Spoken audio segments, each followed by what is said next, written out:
nag-explain siya doon.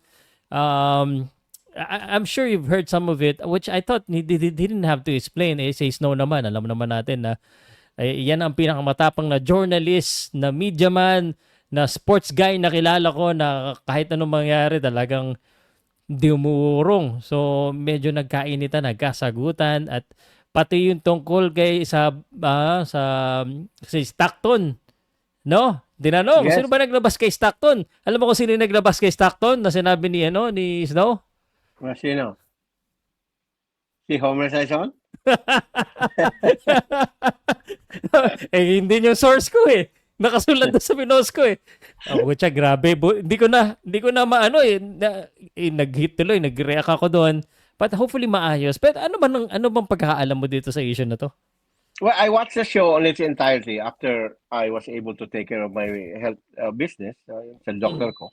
And mahirap because both of them are my friends. Kaibigan ko si Coach Delta. I'd like to believe that. And kaibigan ko rin si Snow.